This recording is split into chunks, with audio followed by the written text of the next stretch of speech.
Hey, what's up, everybody? This is a much anticipated show. A lot of you guys out there want to say I told you so, and you kind of did, but did you really? So anyway, we'll get into that. We'll get into the Deegan hype. We'll get into Tomac back on fire. But first, hey, I want to thank EBC Brakes. EBC Brakes has been with me for a long time. They do rotors, brake pads, clutches, great company. Get EBC Brakes in your car. Complete Racing Solutions, Coach Rob. Training programs start at 20 bucks, go up from there. He's the smartest, most scientific trainer in the sport, period. He's got a program for everybody. Steel City Men's Clinic, they got me on some good supplements. They prevent illness, prevent injury. Hit them up. Talk to Dr. Donaldson over there, and they can get you on a program that will make you extremely healthy. And then Epic Garage Designs. Check out the studio, guys. Check out Epic Garage. Bike racks, floors, cabinets, whatever you need for your garage, Epic Garage has got you. Check out epicgaragedesigns.com, order it online, give us a call, whatever you want. And without further ado, actually, remember, subscribe to the channel. I work hard on these videos. I definitely appreciate the subscriptions. It helps the algorithm. It helps it get out there. And yeah. Everybody love everybody. All right, guys, Houston Supercross, round 4. The defending champion, Eli Tomac, had that huge get off at Anaheim 2. That was gnarly. He's lucky to be okay. And I said it was going to go one of two ways. He was either going to win again and catch fire, or he was going to struggle with confidence. He did a bit of both. Guys, in his heat race, he looked like a guy who was taken back from that edge and kind of forced back into, you know, mortal land. But he even looked like that before the restart. And then for whatever happened after the restart, he hit his flow. Like literally, there was flames coming off him, and Tomac was Tomac again. And this whole field is in trouble. The one guy I thought had the raw speed to beat him was Chase Sexton. He was fastest in both qualifiers, but he just, I don't know what's going on with him towards the end of these mains, and he was really struggling in the sand. That sand kicked his ass. Tomac would gain like a half second every lap in the sand. It was, I don't know if it was, you could say it was inside outside, but Chase couldn't do, like Eli was making the time on the outside, but it was the way Eli was hitting it. Eli was just railing that sand. He just, I mean, that's his jam. But Chase Sexton seemed to wear down. And I said the first 2 rounds, I think he put on too much muscle and it's affecting his cardio. People in that camp say he wasn't getting tired. I beg to differ. Sure looked like he got tired. Either got tired, lost mental focus. Something's happening in the last 5 minutes of those main events that I haven't seen happen with Sexton before. Last year, Sexton was a savage all the way to the checkered flag. He never, ever seemed to fade or let up. Maybe that's because he doesn't want to make mistakes. I'm not sure exactly, but I'm not seeing that fire all the way to the end that I used to see. And in those last 5 minutes, Tomac kind of walked him. You know, in the short races, the Triple Crowns, he didn't have that. He was good all the way to the end, except for when he made the mistake in the middle one. But yeah, he's a different guy. Jason Anderson, he looks good. He's got to be having flashbacks to the outdoors. He's the 3rd best guy, and that's where he's at. He's the 3rd best guy. He'll get it together. He's a really good Supercross rider. He's a past Supercross champion. He's won a lot of races. I think he could still find that extra gear with a good start. With any of these guys, they're so close in that top 10. Start is so crucial, so crucial. Aaron Plessinger, damn hallelujah. It's about time we get Aaron Plessinger up there. He's been we've wanted to see this from him. We're seeing flashes. He's got it. He really does. He just needs to get up there and believe, and he looked like it. Like before the restart, I thought he was going to pass Tomac and take the lead. I love it. Maybe this is the spark to get him going, but these guys, I can't emphasize how important these starts are, though. With this many fast guys, you can't start in 12th and expect to win the race. You just can't. Cooper Webb got a bad start, and he wasn't the fastest guy. This track didn't seem to suit him. I thought it would. It just didn't. But the 5th, you can live with that. Justin Barcia, hey, Barcia is where Barcia is. At least he didn't run anyone over last night. Justin Cooper. Oh, man, Justin Cooper seemed to be struggling earlier in the day. His times were way off. Like, I mean, he was pretty far back on his times during the qualifying, but he got it together in the main event, reeled in Roczen at the end. Who had Justin Cooper catching and passing Roczen at the end? If you did, I'm going to call you a liar because nobody did. Ken Roczen, 8th place. I want to blame the Suzuki, but I'm not going to blame the Suzuki because this is what Ken has done every year. This is his pattern. As soon as they go back east, he usually gets an illness, gets fatigue. This is a pattern. It's not just the Suzuki. He looked comfortable on the Suzuki. Yes, the Suzuki's probably not as good of a bike, but it's close. They've got that thing working pretty good. Maybe it just didn't suit this track. I'm not sure. Joey Savacci. Joey Savacci, by far the best privateer on that Rick Ware Racing Kawasaki. He looks good, man. He's battling up there. He's showing some fight.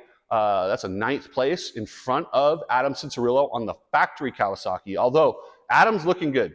I love what Adam's doing. Adam is building. He's building every round. He's getting all the laps in. He's getting better and better and better, and that's what this guy needs. He just needs to make laps. He says his arm's not going numb. It was funny. You guys all called bullshit on me that he was talking about retirement and whether he was going to quit in the off season.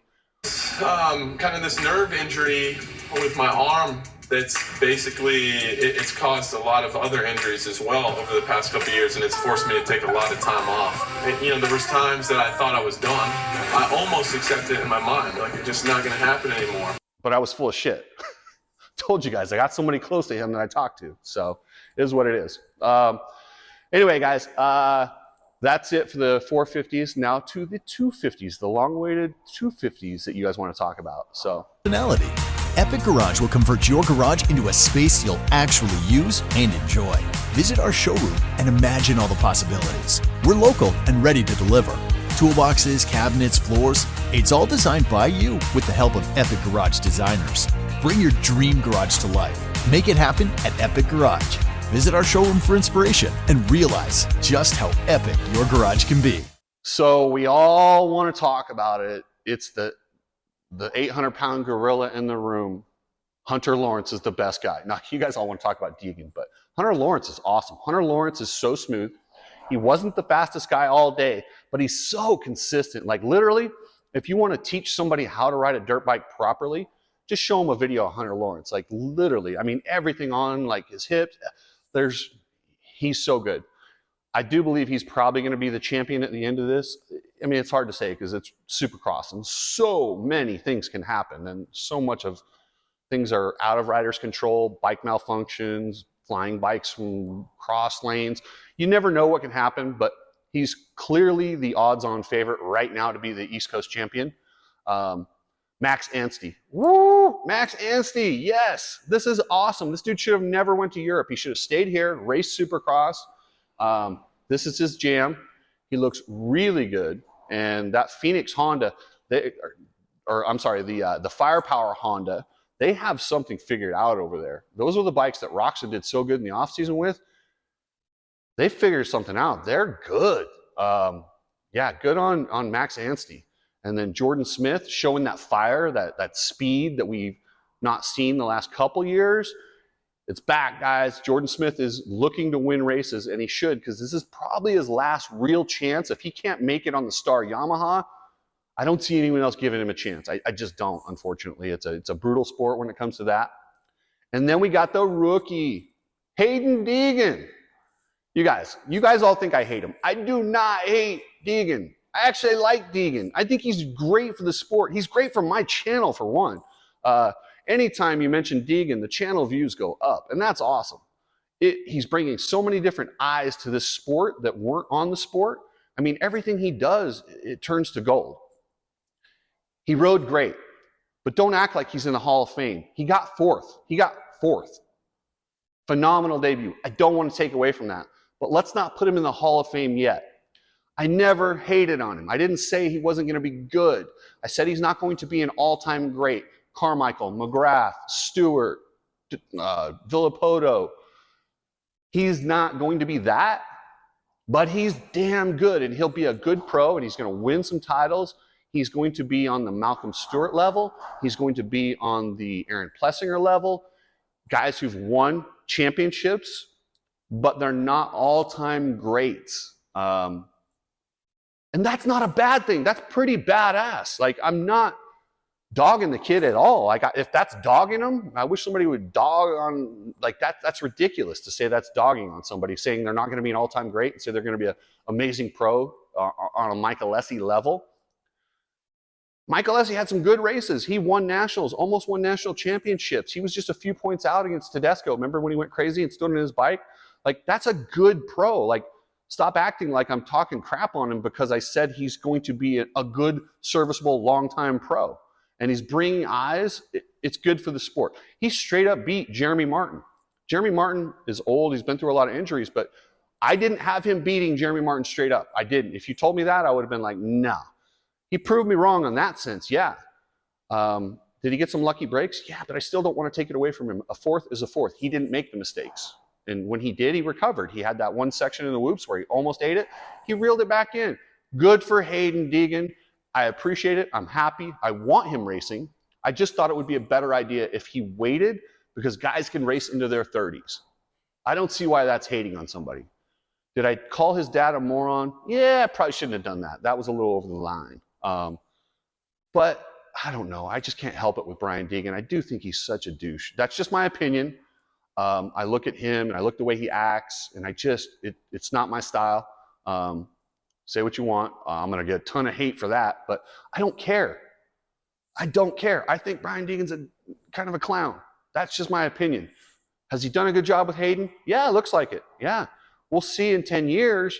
But I just give you my opinion. So he beat Jeremy Martin, who got 5th. Michael Mosman, who was my favorite, my pick to win coming in, didn't look good. He had a bad crash in one of the early sessions, and I just don't think he was right all day. Hopefully he's not hurt too bad, and hopefully he can get it together and find the speed that we know he has.